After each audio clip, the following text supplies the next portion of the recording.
Prince William, our future king, a man driven by passion, honour and duty.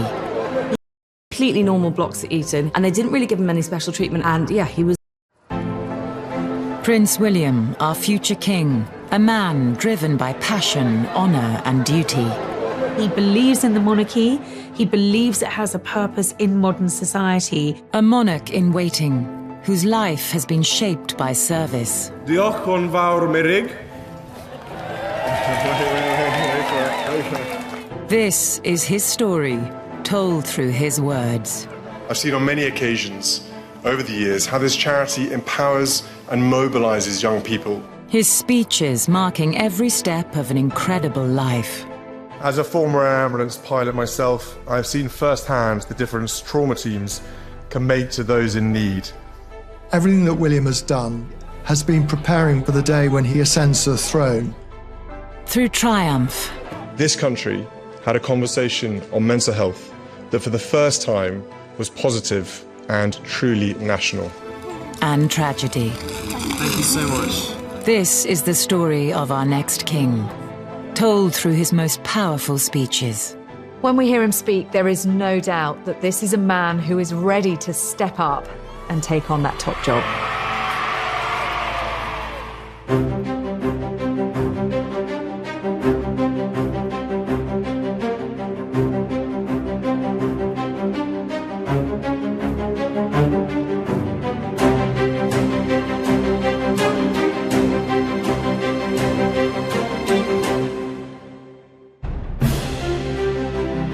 May 2023, and Prince William dutifully and passionately addresses the crowds at King Charles's coronation celebrations.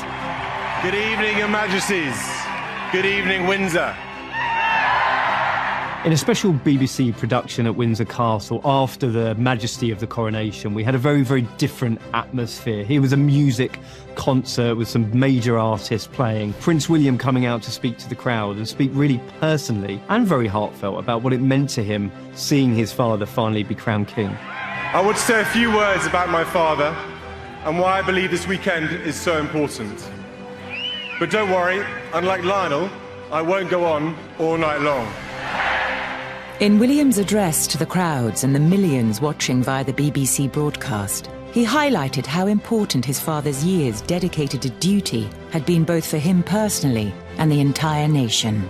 William was poignant, he was funny, he was personal. I mean, it was a really beautiful speech that he wrote. My father's first words on entering Westminster Abbey yesterday were a pledge of service. It was a pledge to continue to serve. Because for over 50 years, in every corner of the UK, across the Commonwealth and around the world, he has dedicated himself to serve others, both current and future generations, and those whose memory must not be neglected. Well, what a wingman William was in that moment. I mean, talk about bigging his father up. This is something that Charles had done for 50 years, waiting for the top job.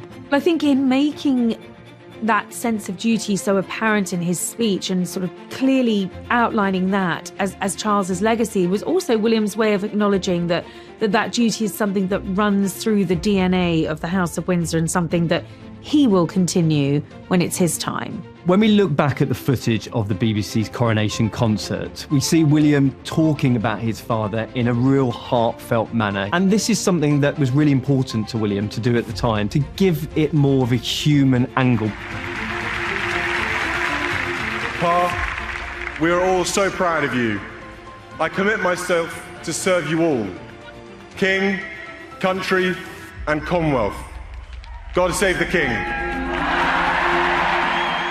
William, now our confident monarch in waiting, has come a long way since his very first speech in 2008, marking the 40th anniversary of the homeless charity Centrepoint. I feel very closely linked to Centrepoint. It is a charity with which both my mother and father became passionately involved. Indeed, it was while my mother was patron that Harry and I had our first contact with Centrepoint. I was much younger, better looking, and more naive back then. Thought I'd get a little giggle. but it began to open my eyes to the world that so many young London people face. Well, of course, intense interest in William's first public speech, and how telling it was Centrepoint, the place that he'd been brought to as a young teenager with his mother. And I think he not only spoke really eloquently, but from the heart as well. Our visits with our mother ignited a deep and growing interest for the great work the charity does for the homeless. This is definitely the kind of speech that William would have to get used to for the rest of his career. And it's amazing to see actually how good he was at this. He was very, very confident. He didn't kind of stutter or say and ah. And he's now incredibly confident at giving speeches like this. I think we can see from the self-deprecating humour used in that speech that he's not afraid to have a laugh at himself. He knows the controversy that comes with aligning himself to an issue such as homelessness, because a lot of people would say, how on earth could a prince, a future king, a man born into such insane wealth have any concept of what it is to be homeless in the UK and beyond? William's connection with Centrepoint dated back 17 years, but he took further radical steps to prove his credentials in becoming a patron of the charity. Prince William decided to sleep rough for one night, to see what it was like for a young homeless person on the streets. And that's how seriously he takes his role. He was trying to show that he's sort of not your average heir to the throne, that he was prepared to do things a bit differently, prepared to get his hands dirty. William says he cannot even begin to imagine what it must be like to sleep rough night after night, but says his experience has deepened his understanding of homelessness.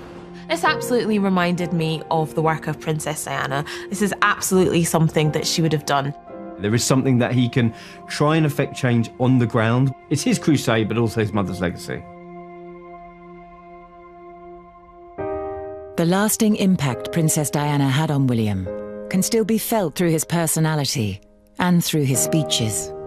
When we see William's down-to-earth nature, we are looking at the legacy of his mother. And his birth marked a resurgence of interest in the royal family, something which has remained insatiable throughout the prince's lifetime. William was born right into the spotlight because Diana, William's mother, had become such a global megastar. Anything to do with her was fascinating. He entered at the beginning of Diamania and he was there right through it. As the prince grew, the world's press was right there, capturing every big day. That first day at school is a nervous moment for anyone, even when Mum and Dad have come along to hold your hand. It seemed half of Fleet Street were there too, to record this small moment of history. She told me in one of our many meetings, long meetings, she said, I am determined that these boys will be brought up in a way no other royal princes have been brought up. Queuing, for example, I'm going to make them queue. And she said William's got very, very good at queuing. She said to me, I've worked in a way they have work days and play days. And on work days, they do have to dress up in a suit and tie and behave like royal prince. But on play days, they can put on their baseball cap and they can go go-karting. You know, if they wanted to play conkers, Diana would climb up the conker tree and get conkers for them. I mean, it was fantastic. William's was quite clearly not a typical royal childhood. And in the ITV documentary, Diana, Our Mother, Her Life and Legacy, he spoke on the impact of having his mum guiding and shaping his upbringing. She understood that there was a real life outside of palace walls, and she wanted us to see it from a very young age, and really understood some of the real problems in life that, you know, you can pass you by very easily, particularly in this situation. She was adamant that her two boys may be growing up within this very unique family and within a palace. But they also needed an appreciation of just how privileged and fortunate they were. Famously, she took him to see the homeless. She took him to see the sick in hospital. I remember her telling me she'd smuggled William and Harry into a hospital through the back door to see someone he was dying of AIDS, actually. She did make this extraordinary effort to show them, face to face, what being underprivileged and in difficulty and in trouble looks like. She introduced all sorts of things into William's young life that are now common among other generations of the royal family, but at that time it was groundbreaking. The strong bond both William and younger brother Harry shared with their mother was captured in magical scenes of them reuniting on board the royal yacht Britannia. She told me that I shower my boys with love and cuddles because I didn't have any as a child, which was very sad to hear. Diana's love for both her sons is again on show, with her having fun and sharing a thrilling moment with them on a theme park ride. So she said, I just give them great big kisses. And William now is of an age, says, oh, Mum, stop it, she said. But I know really that they love it. It's about to confirm from Paris the reports that Diana, Princess of Wales, has been killed in a car accident. August the 31st, 1997 was the day William and Harry's lives changed forever. A day that is seared on their souls and in their hearts. Someone you love, someone you adored, so suddenly, so cruelly, in the middle of the night, far away in another country, for her to be dead. How could you put that in words? The teenage prince and his younger brother were staying at Balmoral with the late Queen on that fateful night. In the ITV documentary Diana, Our Mother, Her Life and Legacy, William gave an emotional insight into the very private and heartbreaking moment he was woken by his father to be told the devastating news. There's nothing like it in the world. It really isn't. It's completely and utterly, it's like an earthquake just run through the house and through your life and everything. Your mind is completely split. And it took me a while for it to sink in.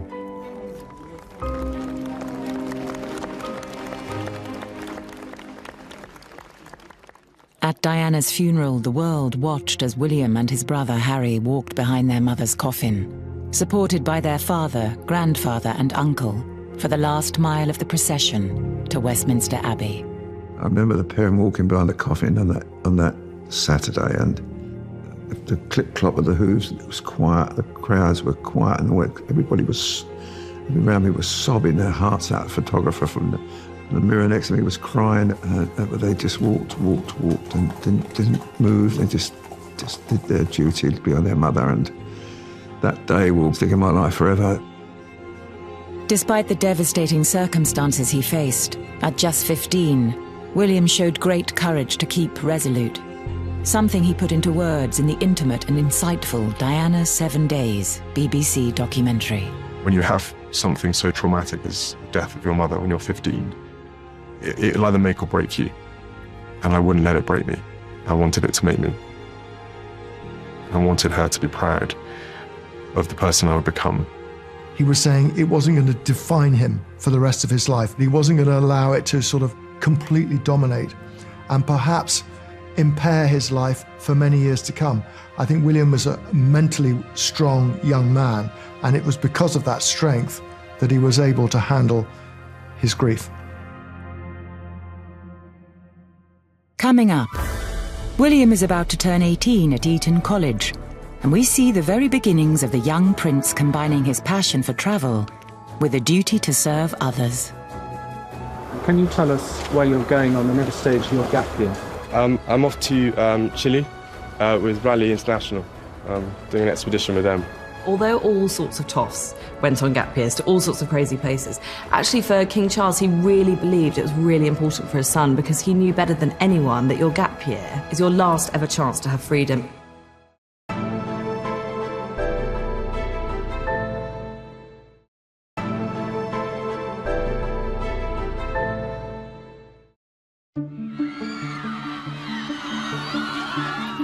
William, our future king, an incredible life founded on passion, honour and duty. Hello everyone. Growing up in my family gives you a certain sense of history.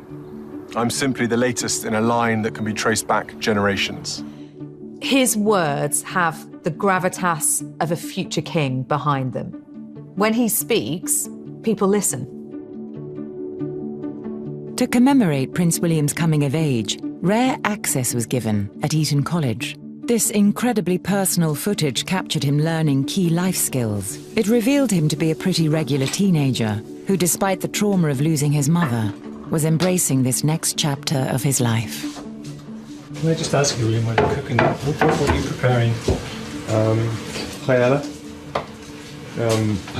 with chicken, rice, garlic, and beans. If that's correct, I don't know. I'm just following the orders there. Are you pretty confident that it's going to come out okay? Yeah, it usually comes out, even though Ned and I are the worst cooks in the world. No, we're the best. It was so touching to see William cooking, first of all because he was wearing a white bow tie, which is quite unusual. But unlike, you'd expect at Eton, he was just kind of mucking in, cooking some chicken, doing a terrible job of it. But being teased by his classmate and his housemate, which is a sign that, nobody was kowtowing to him just because he was the famous royal. This is such an extraordinary thing. Not only is William cooking, but the dish he's cooking as well, paella. I mean, it just tells you straight away that he is part of a new generation of the monarchy. This is him embracing world cuisine, cooking for himself. In the film, William is doing his best to cook for his fellow Etonians, but it isn't long before the supper prep descends into disarray.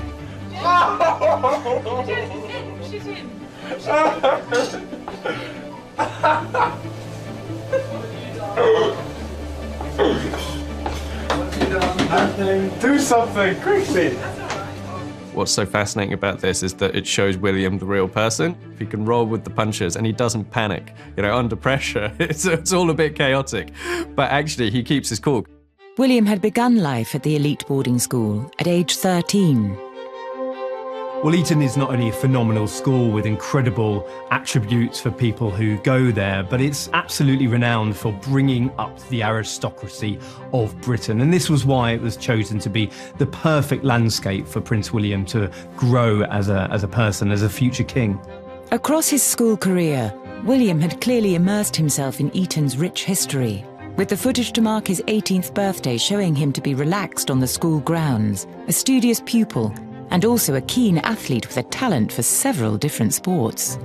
So this was a really extraordinary moment for the British public because nobody had this kind of access to William in his own world before, where he got to be separate from the monarchy, separate from family, and really forge his own identity in an environment where he wasn't necessarily going to be treated like this future king, because, everybody left, right and centre was a lord or an earl or something like that.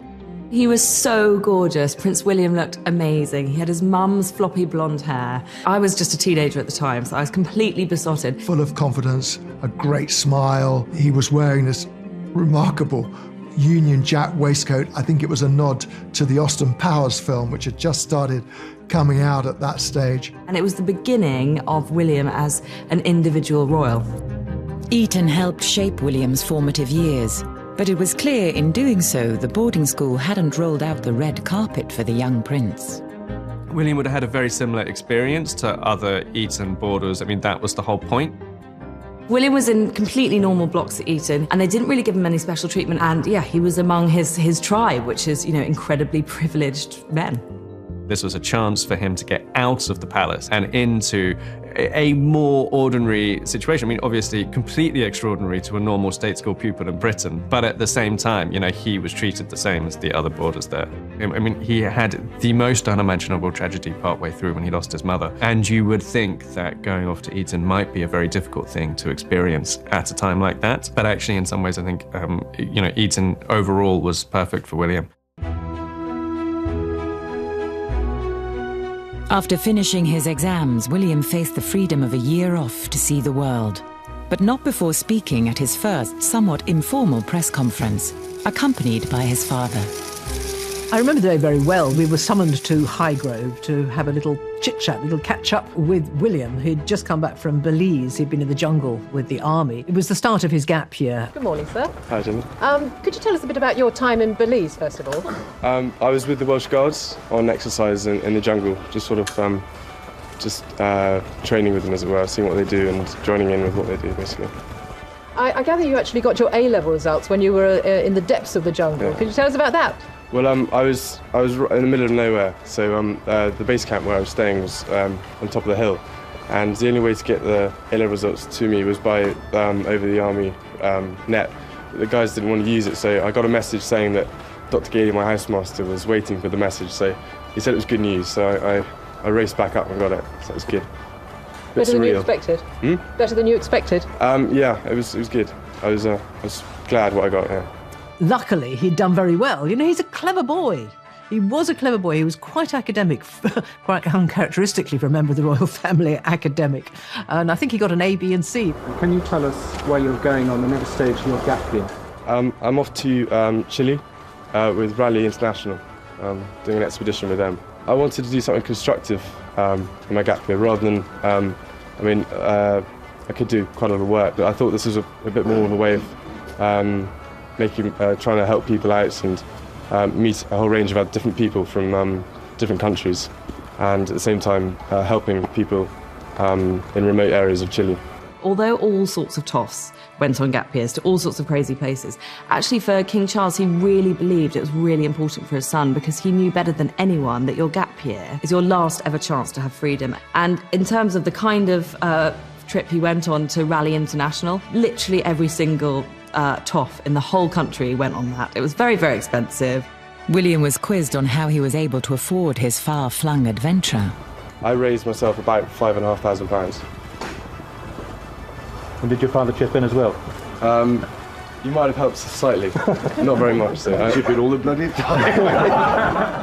I think Charles actually broke any ice there was to be broken by bringing a bit of humour to the situation. And I think it showed a very relaxed atmosphere between the two of them, good relationship, father and son.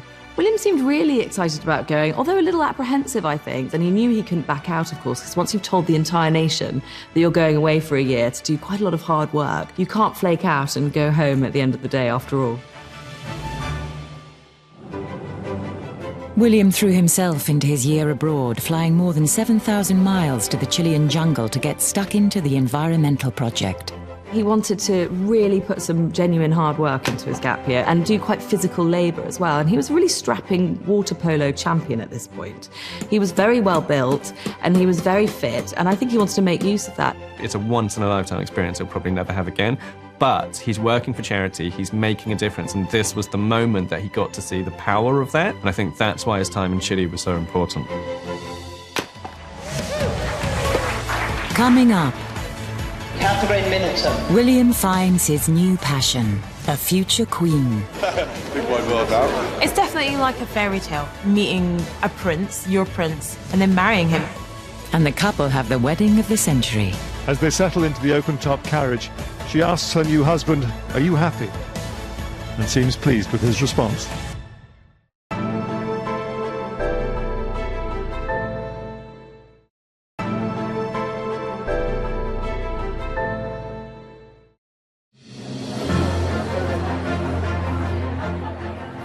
Prince William, a dutiful and passionate heir to the throne, who has grown and matured in front of the watching world.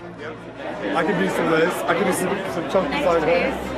When he speaks, it's charming, it's amusing, and it means so much to the people of Britain. In his next landmark interview, William is not alone. He is joined by someone very special who would change his life and the nation's forever.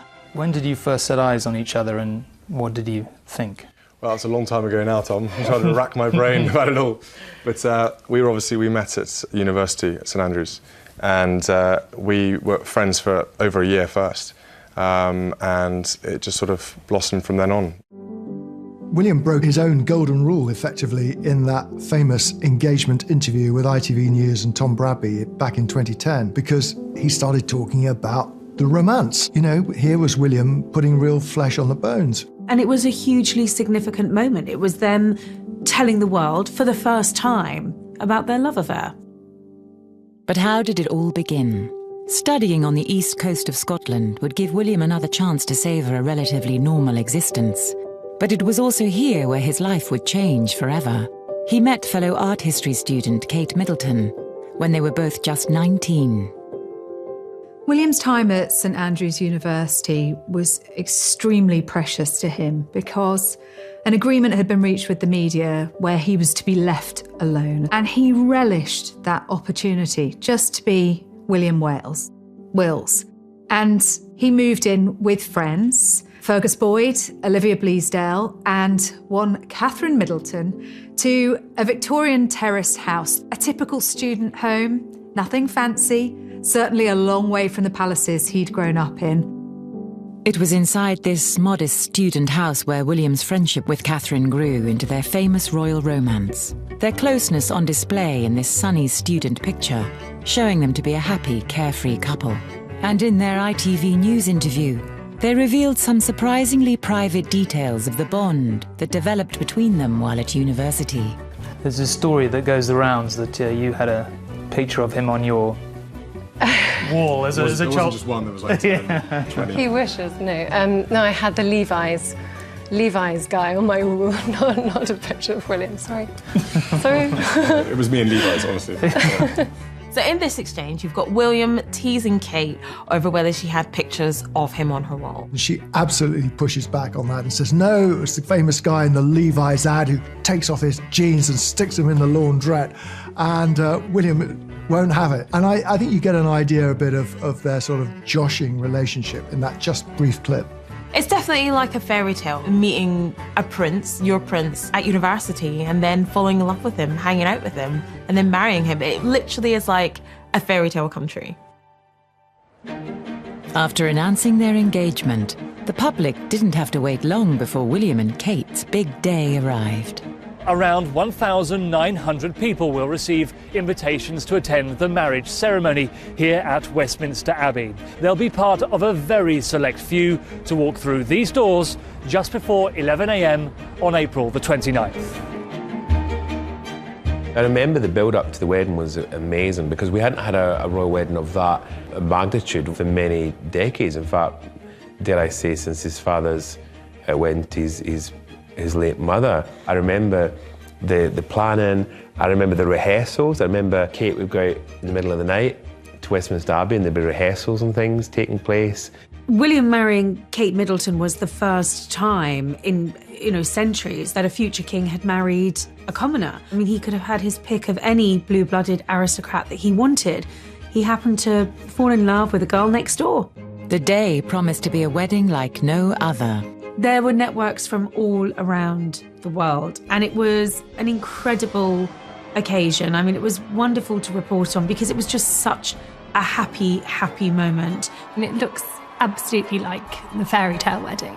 I think there was a real sense of this being about the couple and the bringing of their two worlds together. So inside the Abbey, yes, you had overseas heads of state, but you also had lots of people that the couple knew, personal friends given really prominent positions in the Abbey. Also, people who Kate had known when she was growing up. The glorious wedding went off without a hitch, with William not fluffing his most important line. I, William Arthur Philip Louis. I, William Arthur Philip Louis. Take thee, Catherine Elizabeth. Take thee, Catherine Elizabeth. To my wedded wife. To my wedded wife.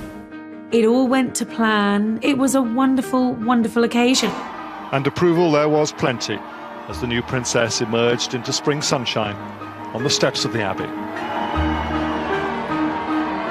As they settle into the open-top carriage, she asks her new husband, "Are you happy?" and seems pleased with his response. And also this wonderful, bright new chapter for William. The boy we'd seen grow up without his mother, now happy with his bride, with his lovely Kate.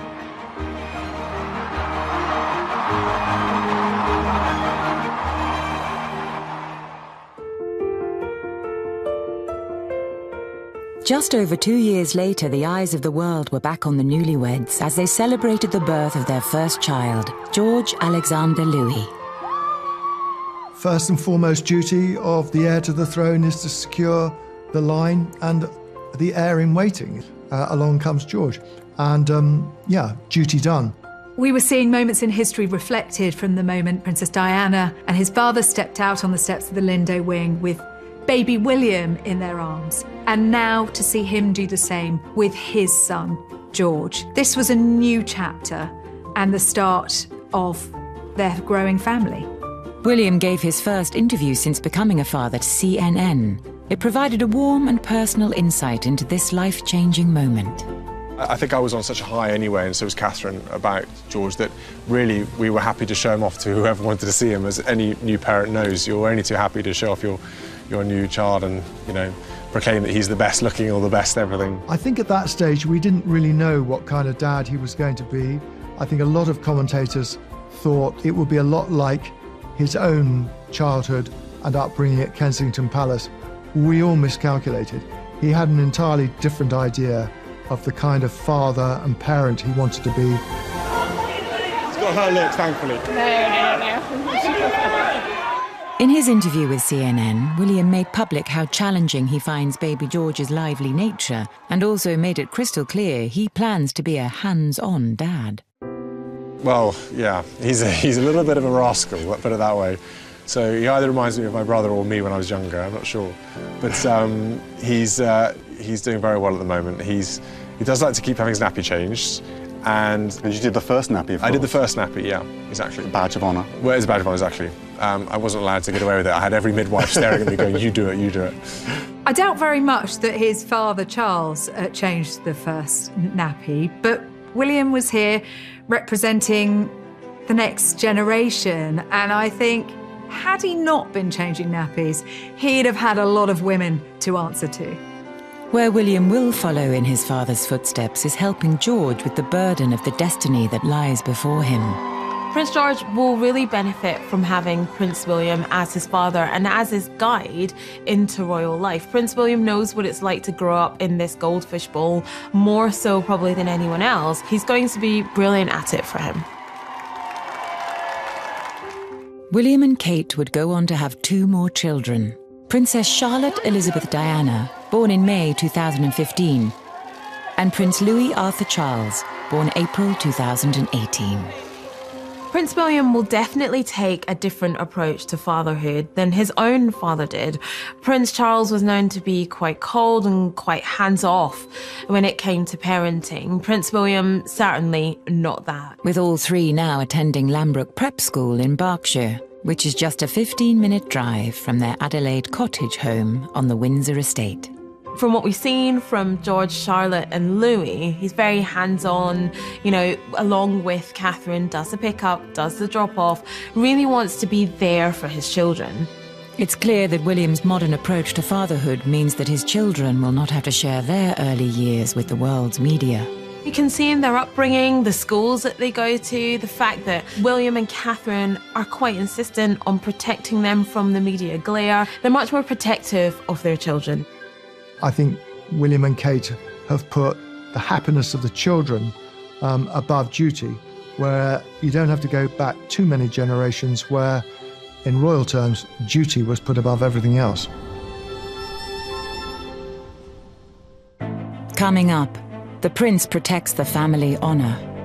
Would you move together again? It must experience being insane. Well, bearing in mind I cook him and feed him basically every day, I think he's done rather well. As Prince Harry turns against the House of Windsor, forcing William to speak out. Have you spoken to your brother since the interview? No, I haven't spoken to him yet, but I will do. This was a real break from the never complain, never explain mantra that the royal family had lived by. You could sense William was incensed.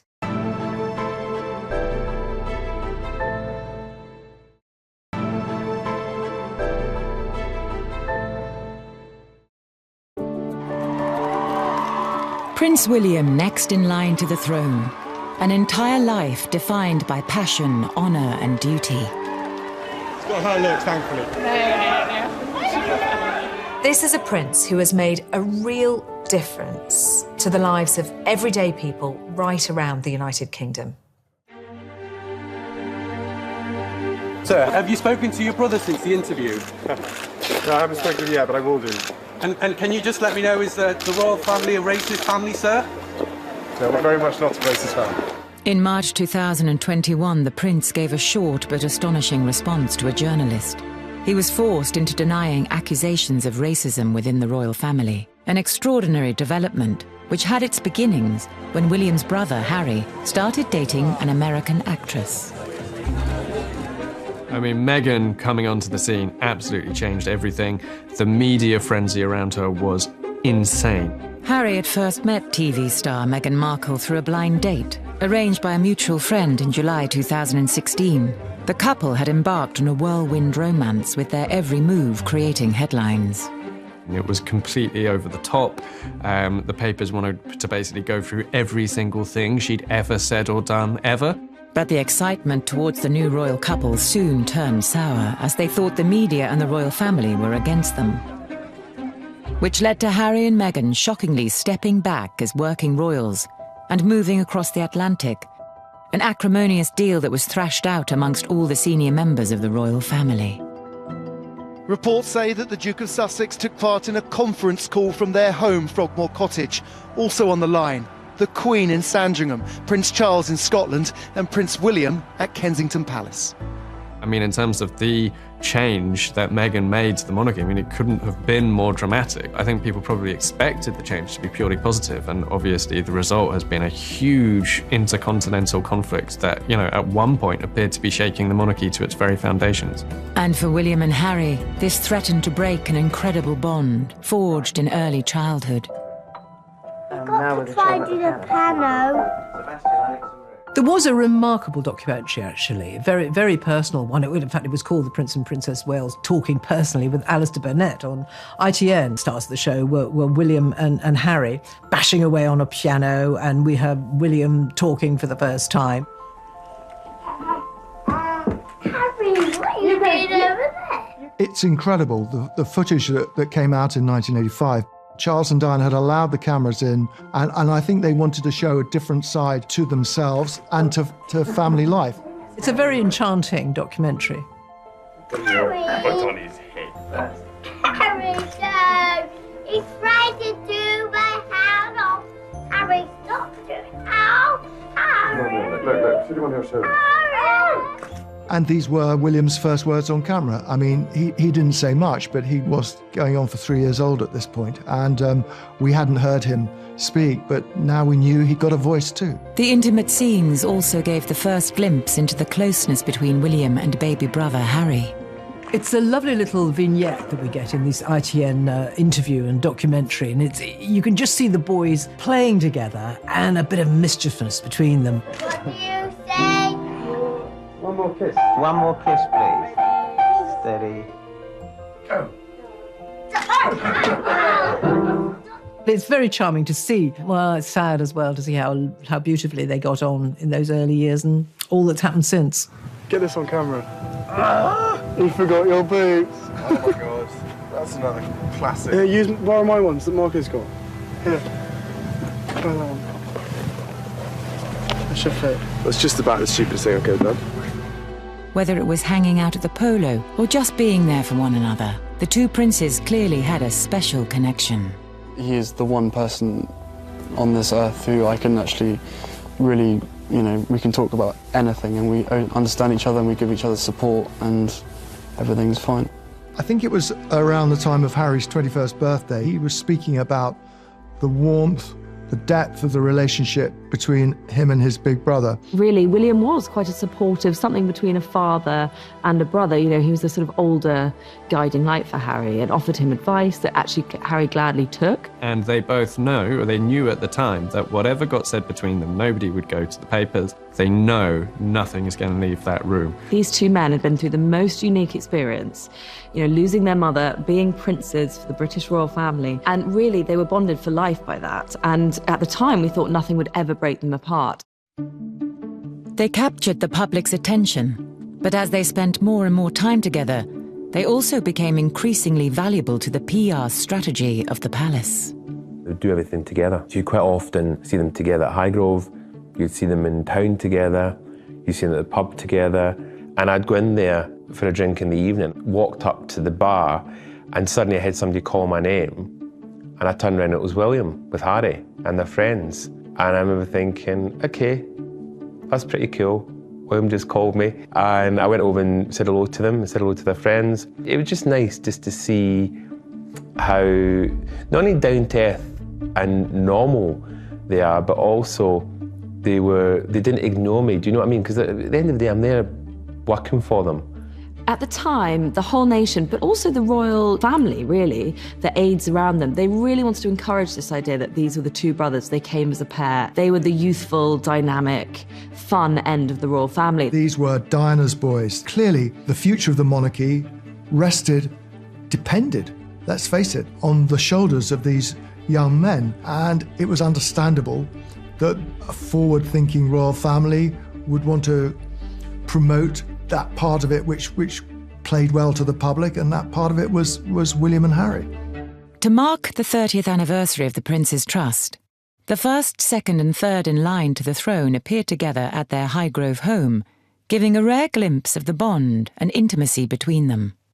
So William and Harry sat down for their first ever joint interview, their father plonked in the middle, for a chat with Ant and Dec. And it's just so fun to watch because the banter is on full display here. Do you have quite similar music tastes, the two of you, or are you quite different in taste of music? We're quite similar. Varies a bit. I'd say his was pretty shocking, but mine was Oh, really? But apart from that, we tend to like pretty much the same music. Yeah. These two, so you play this stuff, and I'm sitting there going,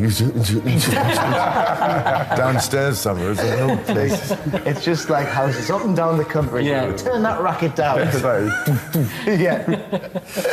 This is such a classic William and Harry interview. William loves to kind of like get a little cheeky dig in at Harry, but it's all very good-natured. And then obviously Charles lends the classic parental response to all of it. Probably can't even tell whether it's Harry's music or William's.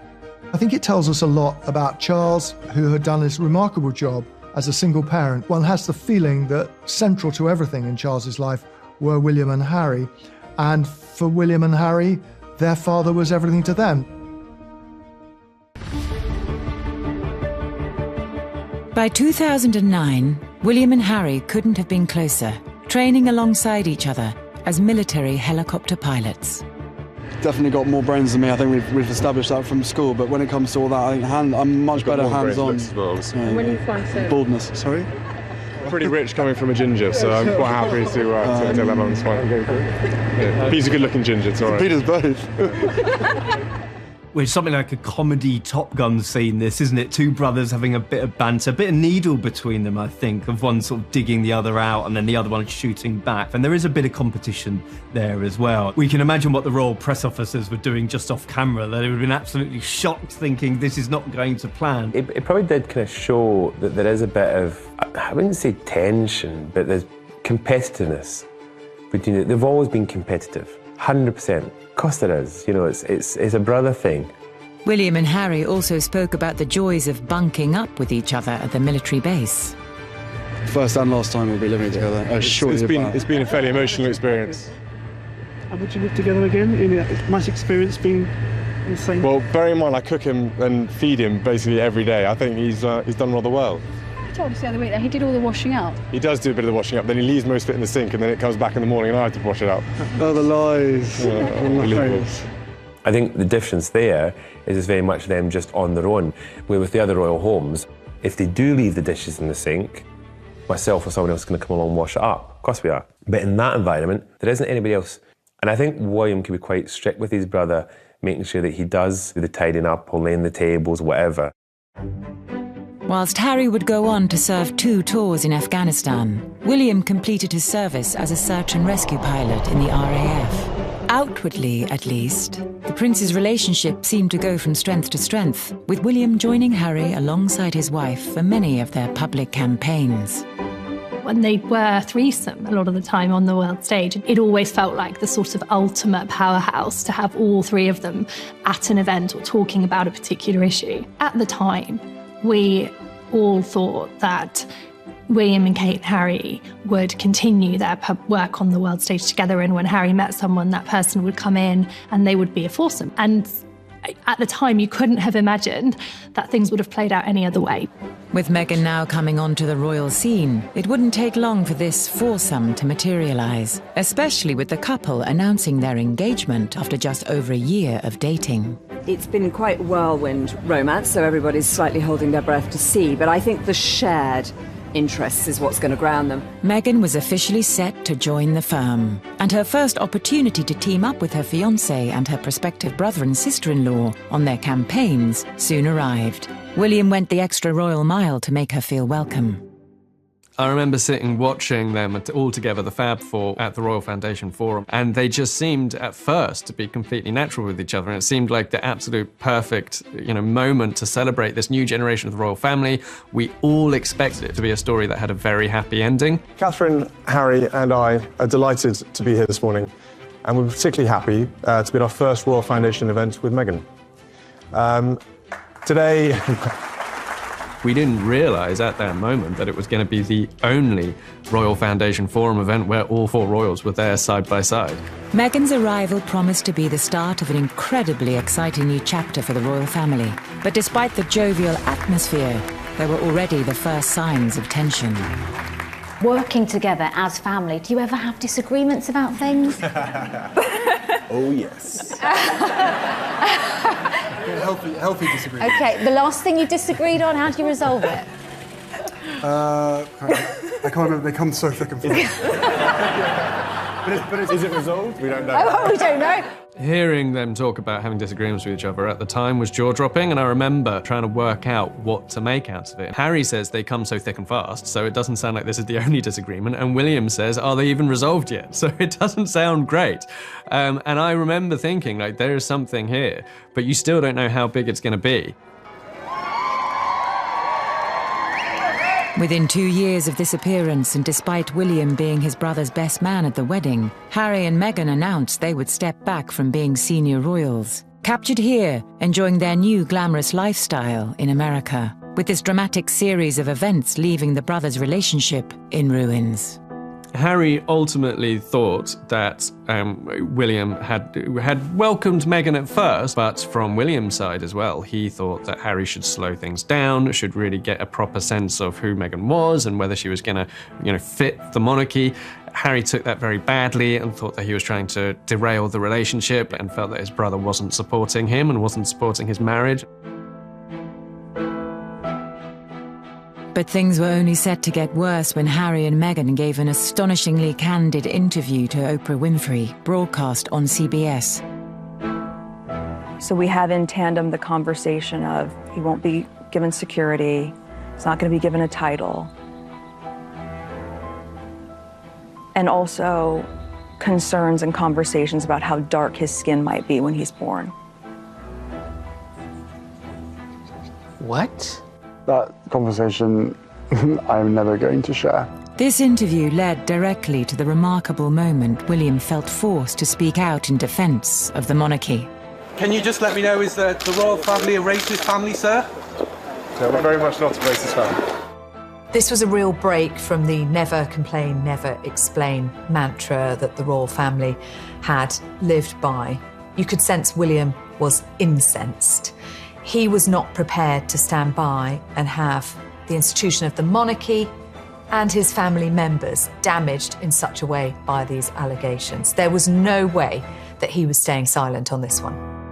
This saw the start of a civil war within the royal family.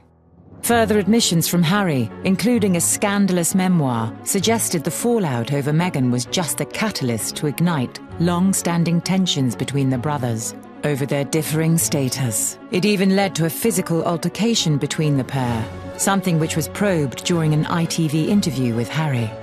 My God, sibling rivalry. Have we not got past this yet? The whole heir versus spare thing? He grabbed me by the collar, ripping my necklace, and he knocked me to the floor. And wouldn't your brother say to you, Harry, how could you do this to me? After everything we went through, wouldn't that be what he would say? He'd probably say all sorts of different things. Prince William has never directly addressed what he thinks of Harry's very personal disclosures. William has kept his counsel, maintained a dignified silence, if you like.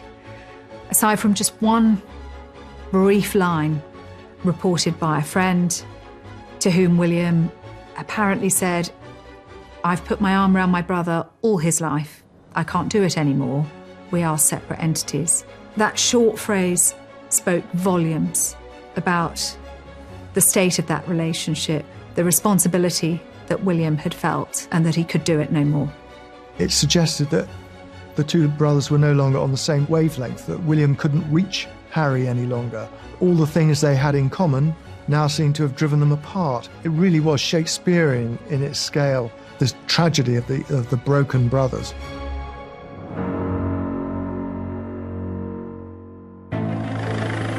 Coming up, William finds a new level of duty as first responder to real-life emergencies.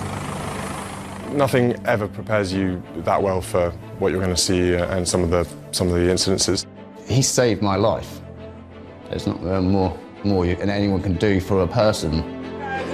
And William reveals his passion to make a life-changing effect on the nation's mental health. Fair play to him. He's definitely pushed that door open and the floodgates have opened.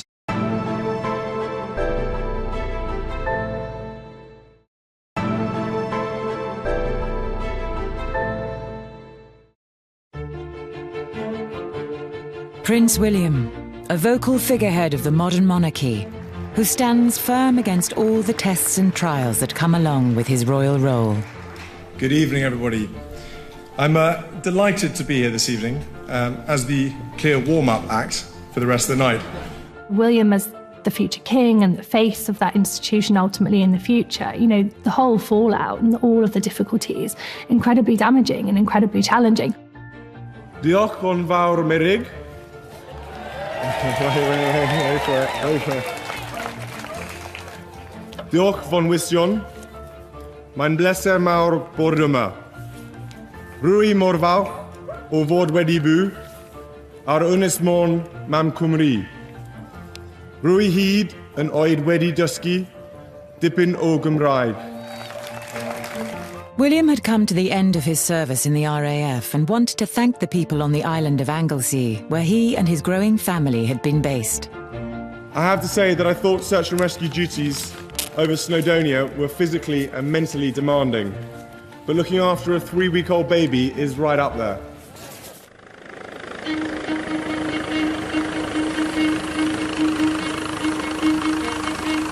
William hung up his military boots and was on the hunt for a civvy gig, something he could combine with the responsibilities of raising a young family and fulfilling his regal duties. What he landed was a job that would fuse the admirable qualities of our future king, bravery and compassion. For the next major milestone in William's life came a pretty important announcement on Sky News. Here he was with helicopters in the background announcing that he was going to be an air ambulance pilot with East Anglia Air Ambulance, and he was pretty excited about this. He'd already been in the armed forces, but this was another opportunity to experience a different side of life than the one he'd been born into. It's been many exams and training to get here, and I'm hugely excited to be joining a very professional bunch of guys and girls doing a sort of unique, complex job with the air ambulance. It just follows on from search and rescue to here, so it was a natural progression. William may have been well qualified for the position, but that didn't mean that it wasn't highly unusual for a future king to be choosing this path. Well, of course, Charles served in the armed forces. He was a naval officer, but he didn't have a job like William, you know, a civilian job. Well, he checked with his father first, if that was the thing. If his father said, do it, you know, why not? Well, because he'll be doing this royal job for the rest of his life. And he wanted to do something else. And I think it was a way of him sort of being able to look other people in the eye, knowing that one day when he is king, he's actually done not just a normal job, he's done a really, really important job. In his revealing Sky News interview, the prince discussed his strategies to cope with the trauma he would witness and deal with the emotional impact thereafter. Are you mentally prepared for some of the things that you'll have to face, those difficult and traumatic things that you'll come across in this job?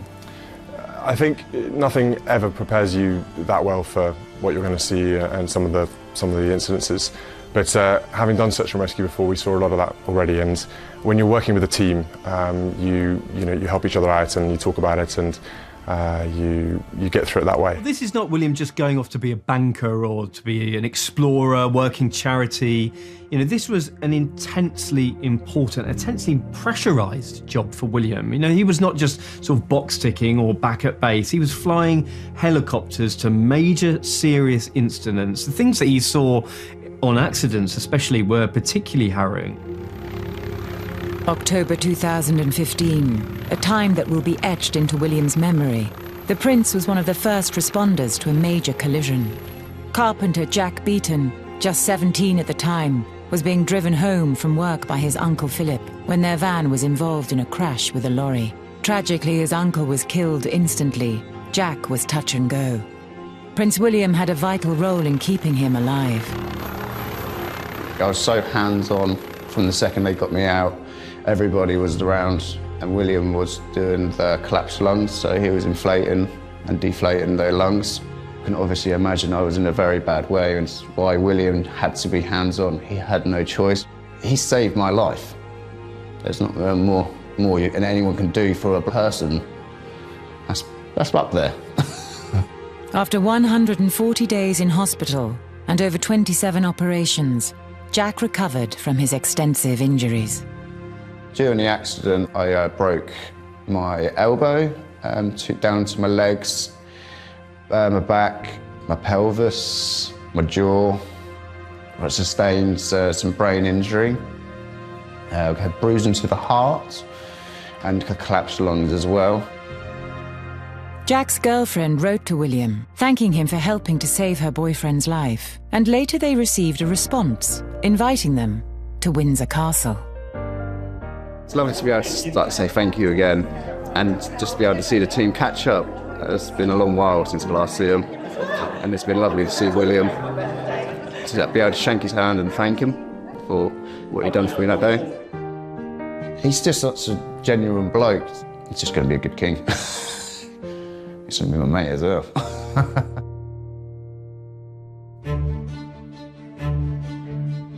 William was now well served rescuing those in need, but his desire to help didn't stop there. He was now a man on a mission to fix Britain's mental health, something he managed to combine with his personal passions. As you know, Aston Villa is very close to my heart, including the colours, and I'm really delighted to be here today. The Prince's long-standing love for the beautiful game inspired him to find new ways to create awareness of his Heads Together charity. Football is followed by roughly 16 million people in this country, and if we can use the power of sport, use the power of football, bringing people together to have a really big conversation on mental health, then that can only help people who are still struggling. As part of the Premier League's Heads Up campaign on Sky Sports, William brought pro players together for some intimate and funny banter. Obviously, it's a huge honour to be invited here with royalty and the Duke. How did I even get invited? I don't know, I used to be quite good at football, so maybe that was a reason. No, genuinely, I've spoken a lot about like my past troubles with like drinking and issues around family and those type of things. So I think maybe my speaking out got me the invitation to that. The Prince gathered the players for the intimate and revealing Sky Sports Premier League broadcast to generate positive conversations around mental health. We're all trying to be very P's and Q's and make sure we got everything right. But William was fantastic. It was like sitting there with like one of your cousins. He was just a nice person that was able to diffuse the situation. Oh, what a question to pick up. How's the season go so far for you and your team? Brilliant. Our season's been very difficult. Personally, obviously being injured and being out for 4 months and coming back to a team that's in the relegation zone obviously has not been ideal. But I've been picking up of late, and naturally to score against Villa was a good situation for me. Obviously he's a Villa fan. I'm from Birmingham, I'm a Birmingham City fan. So, I don't know, it just felt natural to do it, and I clearly just scored. I just felt like I was talking to a mate. I did. Coming up, in moving and historic scenes, the Prince's ultimate duty comes ever closer. We can only imagine what is going through William's mind at this moment as he sees his father crowned. So much history, but also his destiny laid there before him. And William's royal resolve comes under intense pressure. The King reveals he's being treated for an enlarged prostate just after news that the Princess of Wales has had surgery that will keep her away from public duties.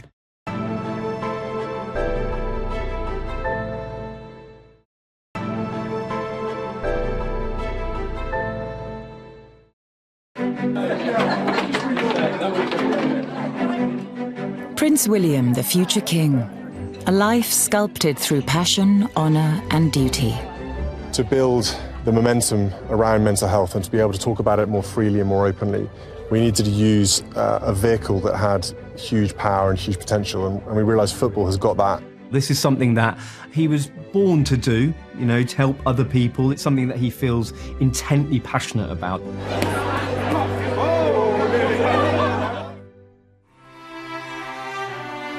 But on the 8th of September 2022, William had to focus on his own mental trauma as he and the country went into mourning with the Queen's passing, ending her 70-year reign. Buckingham Palace has announced the death of Queen Elizabeth II, the longest reigning monarch in British history. The death of Queen Elizabeth II was a seismic moment for the nation, the end of an era. For William, he had lost his beloved grandmother, someone with whom he had such a close bond, someone who had taught him so much about his future role. And that future role was put into sharp focus. The coronation of King Charles at Westminster Abbey the following year saw William, now the direct heir, pay homage to his father. Oh, we can only imagine what is going through William's mind at this moment as he sees his father crowned. So much history, but also his destiny laid there before him, that one day this will be his moment. One day it will be George there before him as his heir. In the BBC's coverage of the coronation concert, we saw William pay tribute to the late Queen, honouring her memory as the crown now passed to her son. As my grandmother said when she was crowned, coronations are a declaration of our hopes for the future.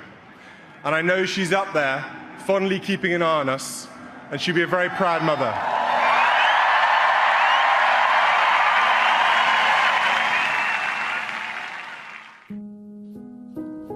Just a year and a half on from the Queen's death, and William would face further heartache, testing his royal duties and family responsibilities like never before. Welcome back. Now, if you're just joining us, Buckingham Palace has released a statement revealing the news that Prince Charles has been diagnosed with cancer. The shocking news that William's father was being treated for cancer at the London clinic only intensified with a further announcement that his wife was at the same hospital having major abdominal surgery.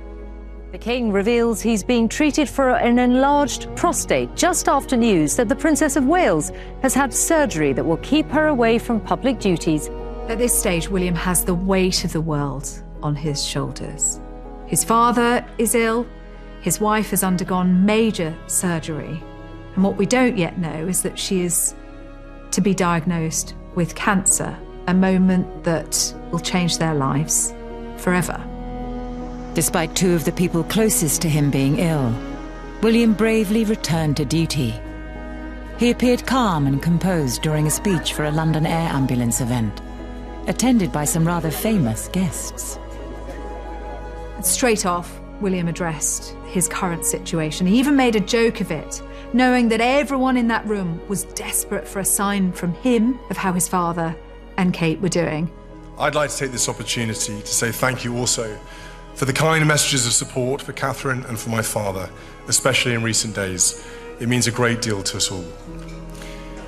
It's fair to say the past few weeks have had a rather medical focus, so I thought I'd come to an air ambulance function to get away from it all.